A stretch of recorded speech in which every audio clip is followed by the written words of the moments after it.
Santos e o ano histórico de 1962. O canal Mundo Leitor Universal do editor Antônio Odilon, nas férias de fim de ano, vai continuar falando dos recordes de todos os assuntos.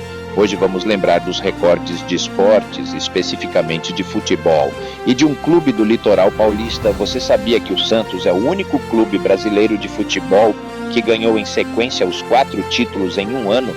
Um recorde até hoje: estadual, brasileiro, continental e mundial.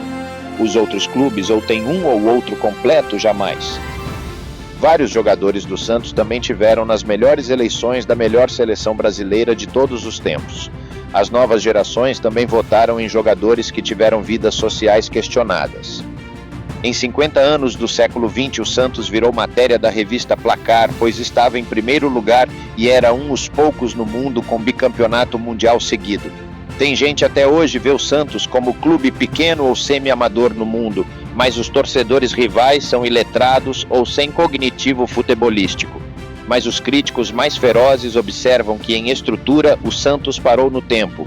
Enquanto o Santos arrecada pouco menos de 500 mil, o Trio de Ferro Paulista arrecada mais de 4 vezes do que o clube do Litoral Paulista. Se não melhorar o clube, vai apenas tentar uma vaga para a Libertadores, ou será um clube revelador para abastecer clubes milionários? O torcedor santista pode esperar apenas um clube de futebol semelhante dos patrocinados pela empresa Red Bull pelo mundo. Apesar de muitas décadas com campanhas sofríveis, incluindo segunda divisão no século XXI, o Santos é lembrado pelos rivais como um novo museu santista que vive do passado. O Santos é parte da história do futebol brasileiro pela década de 50 e 60 de ouro. Alguns títulos macros com Robinho, com Neymar, e micros com Ricardo Oliveira e Gabriel Barbosa, o Gabigol. Muitos críticos até hoje falam que o Santos Futebol Clube é ainda o maior clube brasileiro de todos os tempos, lembrado em todo o mundo. Robinho e Neymar revitalizaram a história do Santos no novo século. Era lembrado no passado com Araquém Patusca, Antoninho, Pelé, ou monocampeões Pita, Juari, João Paulo, Paulo Isidoro, Serginho Chulapa.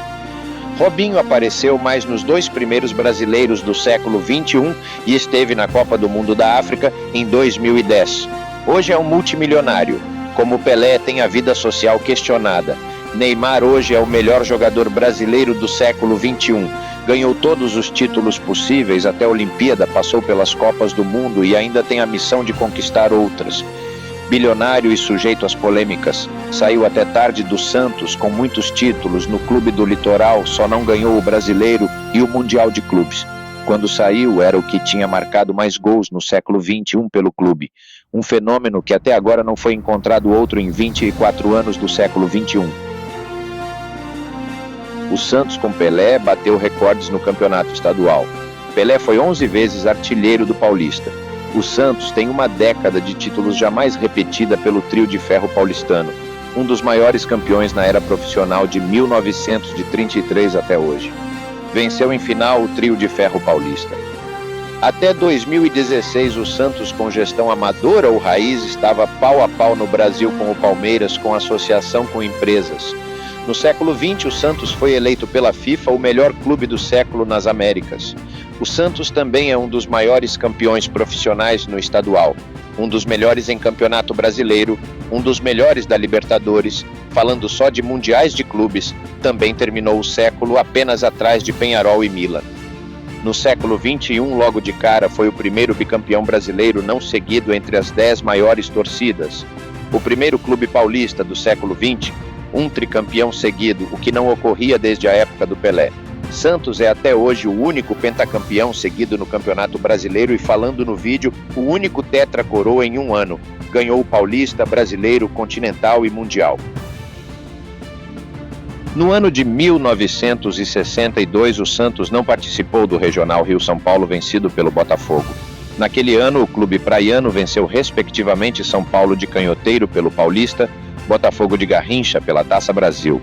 Peñarol de Spencer pela Taça Libertadores e no final o Benfica de Eusébio pelo Mundial Interclubes. O Benfica ganhou do Real Madrid, também perdeu no ano anterior o Mundial para o mesmo Peñarol e estava puto da vida. E no segundo jogo contra o Santos, o Benfica já vendia ingressos em Lisboa para um terceiro jogo, pois acreditava na vitória sobre o Santos. Para quem não lembra, o Santos venceu o primeiro jogo no Maracanã por 3-2. Não adiantou nada.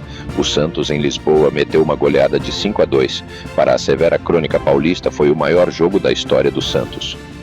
Graças ao recorde, o Santos acabou escolhido como o quinto clube mais conhecido do mundo, junto com o Ajax de Cruyff, e o primeiro clube da América em um concurso por leitores internacionais de uma revista famosa na FIFA. Antônio Odilon é editor do canal Mundo Leitor Universal e ele que sempre faz os recortes dos recordes. Dê um like, acesse o sininho e comente a postagem.